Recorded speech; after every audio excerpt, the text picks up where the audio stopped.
Firstly, I just want to welcome everybody and thank everybody for coming here, white, black, and in between.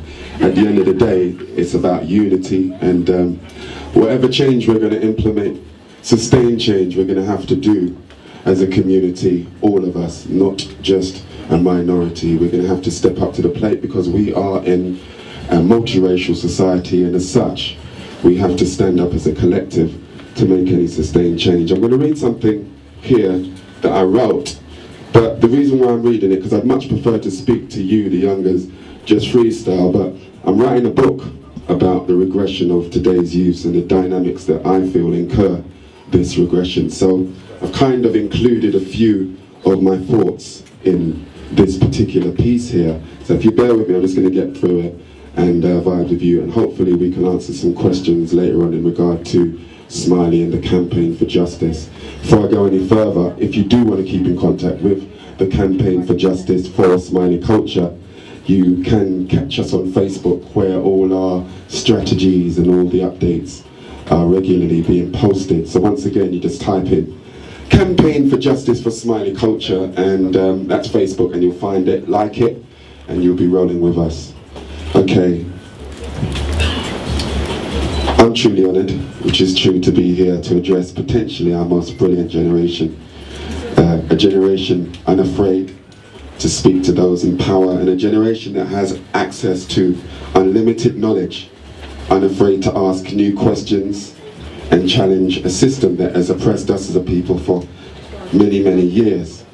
However, it is how we utilise the knowledge we now have as individuals, and more importantly as a collective, that will define our path of change and degree of change. For us to sit here and discuss police brutality without taking a look at the way in which we interact with each other would not be appropriate or beneficial to this meeting. So the facts are that youth, refer to each other as, blood, meaning family, but we are far more quick to spill our brother's blood than to support and give the brother the help that he needs. This is a concern. Youths are now killing each other for nothing more than postcodes. And the facts are, we don't own our own neighbourhoods. The council does and the government does. So why exactly and what are we fighting for? Where your strength should be in yourself and your peers as youth, it has become a weakness. And I'm talking to you, the youngers. It should be productive, but your actions and your mindset is destructive. The system has indeed turned you against each other. This is not by accident, this is by design. And until you, the youth, realise that there is an elaborate system in place to keep you divided and passive to the injustices of the state, nothing will change. You're ready to take the life of your brother in a second. Nothing will change within our communities until we address our mentality. Firstly, by realizing, regardless of our location, this is how we'll make change. Culture or religious ideologies, we are all part of the human family. Christian, Muslim, why are you fighting? Do you not serve the same creator? God is not the author of confusion. So who created this animosity that would divide us as a people? And to the black people in this audience, how can we expect other races to truly respect us when we interact with each other in the way that we do? Our regressive condition is indeed the worst of any people, and it is only through unity and knowledge of self and submission to the creator of all things that we can be redeemed and finally show the world our true potential. So I say to my people in here, if you knew who you were, who you descended from, and the proud and noble history of your ancestors, then maybe then you'd pull your trousers up and begin to act like the kings and the queens that you are.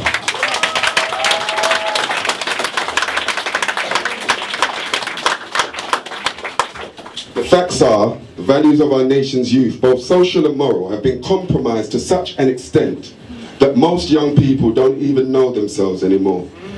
Today's youth have an alarming aptitude for profanity, sex, violence and drugs.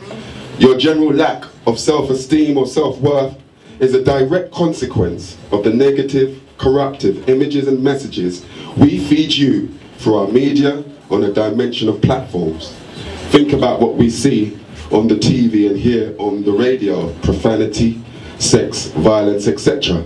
So consequently, depression, suicide, drug and alcohol addiction, and underage sex is arresting our nation's young, and the signs and dynamics that incur them have never been more apparent. So we like to feel that everything is okay, everything's fantastic, and sometimes to suggest otherwise is likened to blasphemy. So we live our lives ignorant of the fact that there is an elaborate system designed not only to confuse your mind, but ultimately to control it. This is why it is my intention to highlight the trials that you, the modern day youth, are subject to. The subtle social conditioning, the mental manipulation, and the moral and social contradictions that both surround and confound you. Why? Because we are simply the guardians of this earth for the future generations. And you, the youth of today, are the mothers and fathers, teachers and leaders of tomorrow. Therefore, if you are unable to find peace and objectivity in yourselves, how could you possibly run a world and govern nations with so much inherent problems and complexities of their own? Further to that, if it is you, the youth, who are not in control of your everyday lives, then who is? Each day we force feed you, our children, a diet of sex, vanity, profanity and violence, and then wonder why your moral and social values are eroding at such a startling speed. It's time you, the youth, made a declaration of independence to self and community to show the world the pain and sacrifice of your ancestors who fought for freedom is not in vain. It is you who must carry the torch of truth, justice and equality and, break free from the yoke of oppression, ignorance and bondage. And, we've got adults here, and adults, if we make a change, what's going to happen? Policies change, politics change, regions may change, but you, the youth, if you should change, the whole system of things has to change, and ultimately, the future of our world must change. Thank you.